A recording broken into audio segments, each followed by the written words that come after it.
In recent months, a lot of people have been warning about the upcoming inflation. Michael Burry, Ray Dalio, Warren Buffett, and worldwide consumers have first-hand experience of the upcoming inflation when they buy goods and services.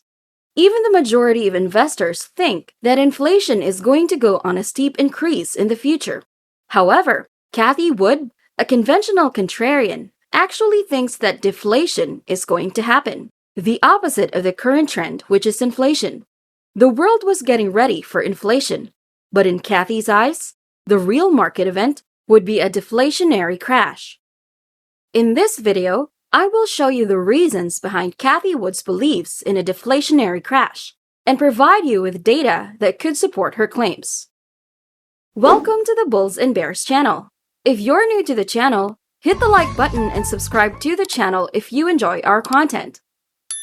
Now let's go back to the video. Cathie Wood began her career as an economist and has more than a decade of experience to support her claim. So it is very important that we listen to what Cathie has to say, despite any of her own preconceived notions. After all, in the early 80s, a couple of economists, Milton Friedman and Henry Kaufman, had come up with the idea that inflation would remain to this day. However, Cathie Wood, a somewhat new economist, thought that inflation was on the decline.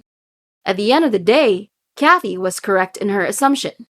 Unsurprisingly, Cathie Wood is once again going against the grain and making a bold prediction that is vastly different from the majority. The first concept that would show that the trend is toward decelerating inflation is the money supply. Since the beginning of the pandemic, there has been a significant increase in the supply of M2 money. But what is M2 money? Basically, M2 money is the measurement of the U.S. money supply that could include cash, checks, savings deposits, money market funds, certificates of deposits, and checkable deposits. The rise of stimulus checks is a main reason for this increase in M2 money in the United States. At the time of recording this video, Cathie Wood is seeing a rapid decline in M2 money growth. This decline in growth is probably the reason why there is an increase in the bond market these past few months. 10-year Treasury bond yields have been limited to around 1.5% after reaching the highest point at 1.7 in March due to the inverse correlation between bond yields and bond prices. As the concept suggests, the bond market is steadily increasing as the bond yields continue to decline. If this happens, it only means that the bond market is looking at deflation instead of inflation in the market. You might assume that the bond market is increasing due to the Federal Reserve's artificial buying power.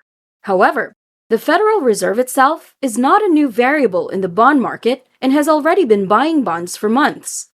The buying power of the Federal Reserve has not changed even though the bond yield increased drastically in March. In fact, the Fed has plans to sell corporate bonds and corporate bond ETFs that they purchased during the pandemic.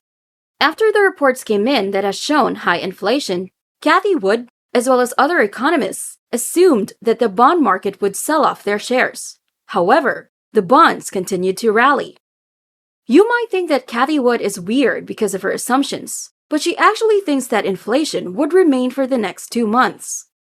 According to the Personal Consumption Expenditures Price Index, there has been an increase of 1.6 per year in the price for the month of February to 3.9 for the month of May.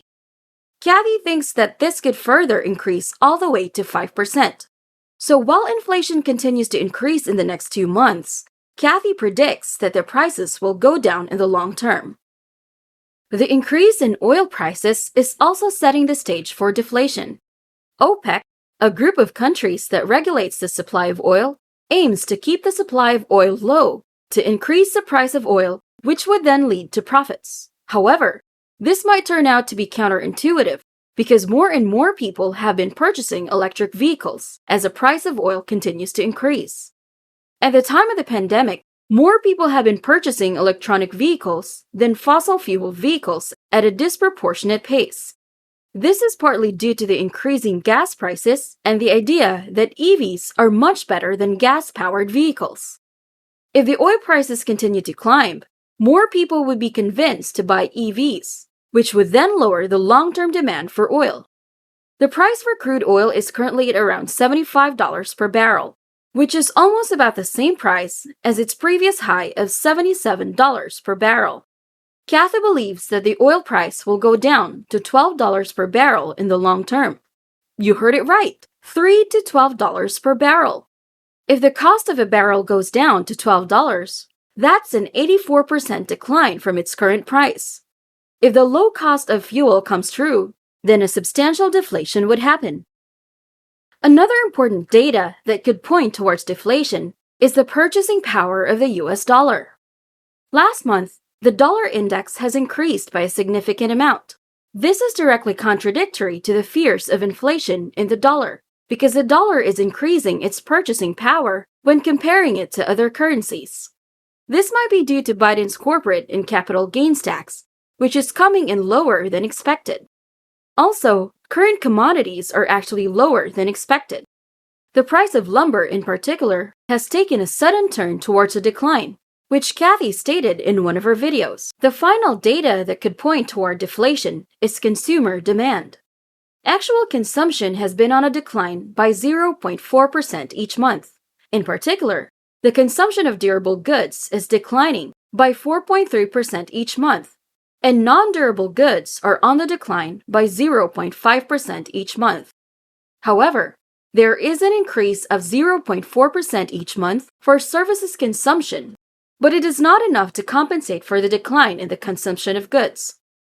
As shown by the goods consumption, the decrease in the prices of commodities, and the decline of growth in the money supply, inflation might not be the problem that could explain the current situation of the market. However, on the other side of the debate, there are counter-arguments that could also be made, like Ray Dalio calling out the bond bubble and Michael Berry predicting that hyperinflation is on the horizon. In my personal opinion, inflation will not be the long-term problem that the current majority is predicting. However, inflation could increase due to the consumption in all areas of the market in the short term. If you enjoyed this video, hit that subscribe button, click on the notification bell to be updated on our new videos. See you in our next video!